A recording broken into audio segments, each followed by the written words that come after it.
Good afternoon. Welcome to African Economy, the program that looks beyond the numbers to uncover what's really driving business and finance across the continent. Markets are moving, policies are evolving, and companies are adapting to a changing landscape. We are here to bring you the stories, the insight, and the people behind it all. I am Wangfona Basi Walter. Here's what we are tracking for you today. Morocco pens investment deal with French automaker. NNPC seeks technical partners to revive Doman's refineries. Zambia inflation rate slows for 6th month. Ethiopia cuts foreign debt by 80% to declares growth without loans. Now let's shift the focus to the US dollar, how it is performing relative to other African currencies. The US dollars against the Nigerian naira is at 1,446 naira 90 kobo, which shows that the US dollar is falling against the Nigerian naira at 5.280, indicating a percentage of 0.36. The US dollar against the South African rand is at 17 rand per US dollar, which shows that the US dollar is rising against the South African rand at 0.1329, and that is a percentage of 0.77.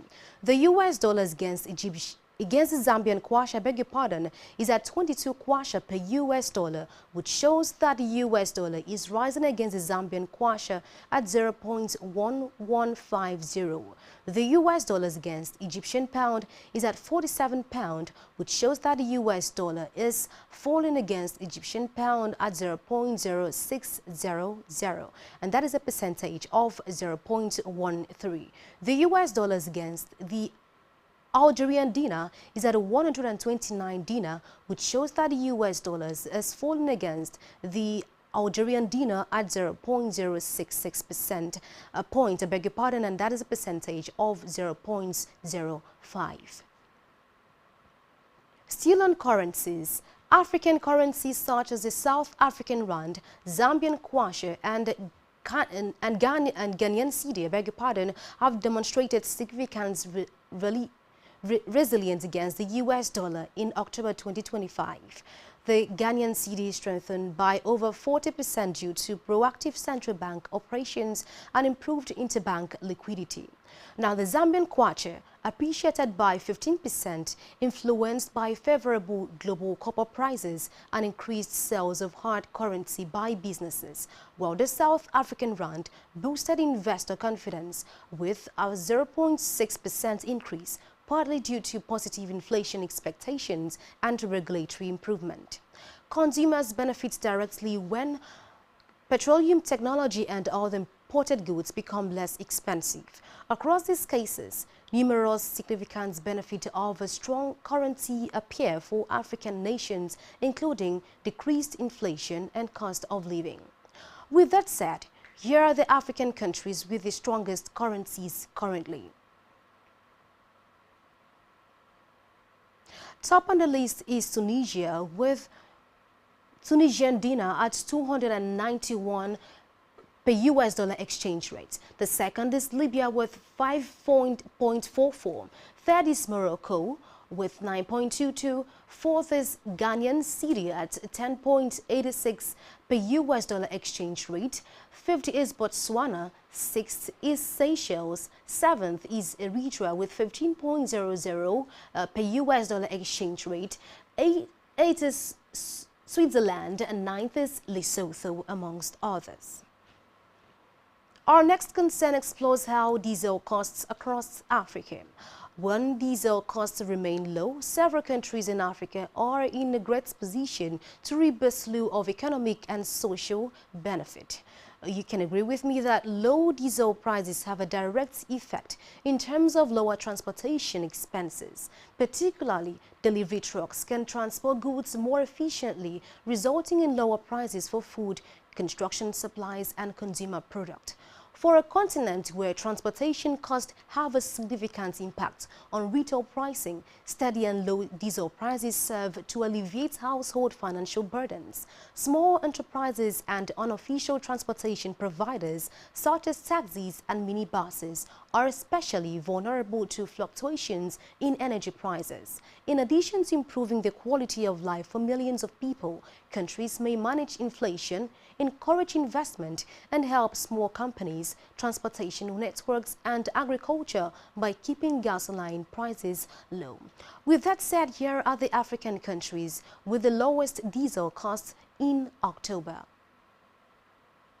Top on the list is Central African Republic, second is Malawi, third is Zimbabwe, which ranked 42nd with $1.550 diesel price. Fourth is Cameroon, fifth is Seychelles, sixth is Sierra Leone with $1.392 per liter as their diesel price, which ranks as the 51st. Seventh is Guinea, eighth is Uganda, ninth is Senegal with $1.341 as their diesel price, and they ranked as 55th on the list.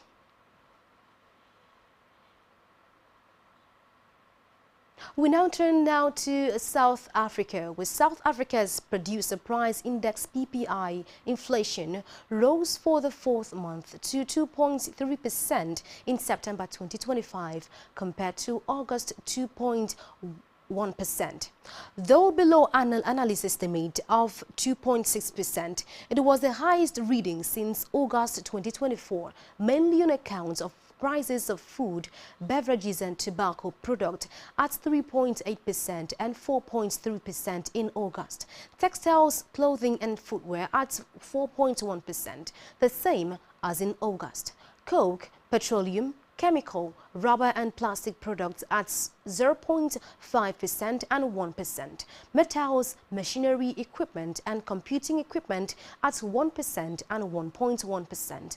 On a monthly basis, producer prices edged down by 0.1% in September after a 0.3% in the previous month. Zambia's annual inflation rate fell to 11.9% in October 2025 from 12.3% in September, marking a six-month streak of slowing price growth. It was the lowest reading since August 2023, owing to the kwacha's continued strength. Now, food inflation slowed to 14.1% in October from 14.6% in September, while non-food price growth eased to 8.7% from 9%. On a monthly basis, consumer prices increased by 0.4% and a 0.5% rise in the previous month.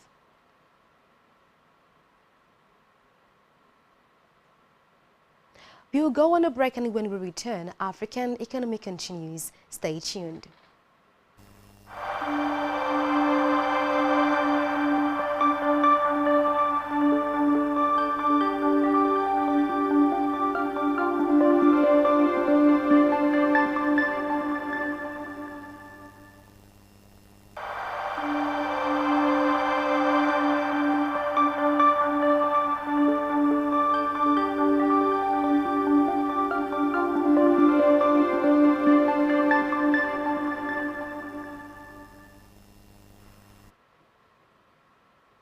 Thank you so much for staying tuned. This is still African Economy, and I have been your host, Wang Fonabasi Walter.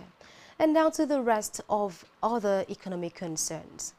Next, we move over to Morocco, where Morocco has signed a new industrial pact with Renault Group to expand automotive production.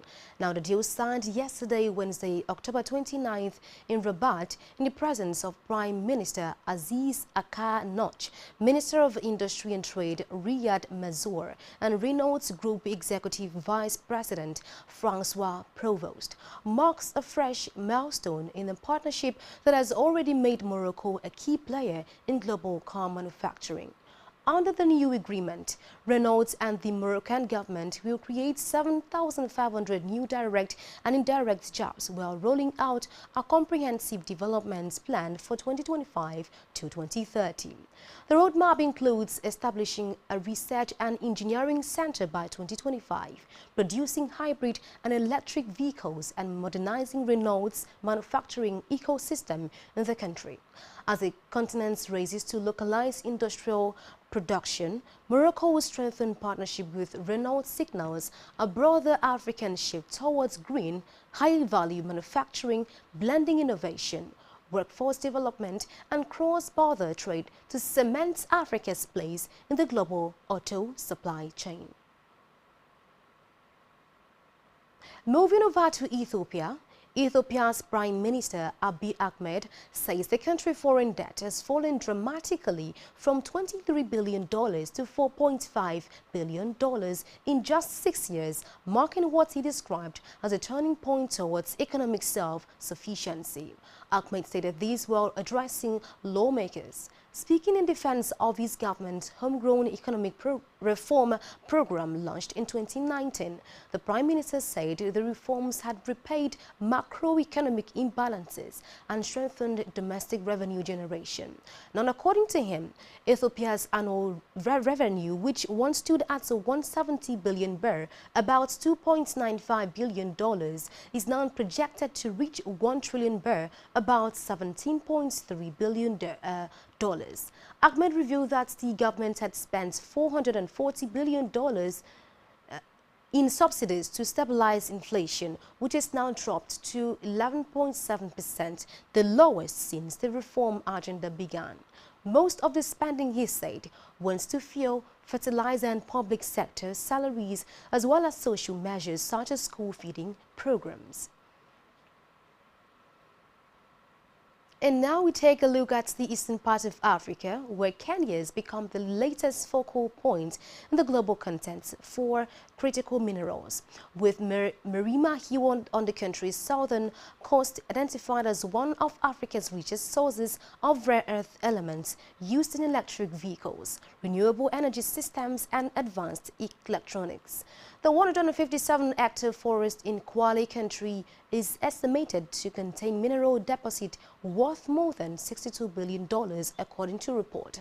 Now, the site holds niobium and other valuable minerals used in steelmaking, aerospace engineering, and clean tech production. The discovery has drawn the attention of global powers seeking to diversify the critical mineral supply chains. In June, Mark Dillard, then interim U.S. ambassador to Kenya, visited Marima Hill as part of Washington's diplomatic effort to secure sustainable access to Africa's rare earths. Adding to the contest, an Australian consortium of mining firms, RareX and Iluka Resources, has announced plans to explore the site, while land speculators and investors are reportedly flocking to nearby coastal villages. Now, the renewed global interest has stirred unease among residents, mainly from the Diego ethnic group, who fear displacement and exclusion from any future mining benefit. For the people of Marima Hill, the attention from foreign investors brings both anticipation and apprehension. The forested hill is more than a potential mining site. It holds sacred shrines, medicinal plants, and ancestral graves that represents the spiritual center of Digo community. Let's dive into the developments in Nigeria's petroleum sector, where Nigeria state-owned company NNPC Limited is seeking new technical equity partners to help revive its long-demand refineries, which have yet to resume operations despite years of heavy investment. The company's 3 refineries located in Port Harcourt, Warri and Kaduna have a combined processing capacity of 445,000 barrels per day, but have remained idle for years, forcing Africa's biggest oil producer to rely almost entirely on imported fuel. NNPC's Group Chief Executive Officer Bayo Ojulari said in a post on X that the company is now looking ahead with optimism as it undertakes a comprehensive strategy to bring the facilities back online. According to him, the plan marks a renewed push by NNPC to attract private sector expertise and investment into the refining segment, a move seen as crucial to Nigeria's long-term energy security, adding that the partnerships would involve companies with proven technical and operational capacity to jointly manage, rehabilitate and operate the refineries under equity-based arrangement. Lastly, an African economy. Africa imported hydrocarbon products. Nigeria's Minister of State for Petroleum Resources, Heineken Lokpobiri, made the revelation at OTL African Downstream Energy Week in country's commercial city, Lagos. He highlighted insufficient refining capability and distribution networks. According to him, this figure reflects Africa's energy potential and the resilience of the continent's oil industry. The Dangote oil refinery in Nigeria significantly reduced the nation's oil import dependency. Now, this refinery also facilitates fuel export, shifting Nigeria from importer to exporter within Africa. And that's all we have for you on African Economy today. Thank you so much for being a part of it. I am Owang Fonabasi Walter. Good afternoon.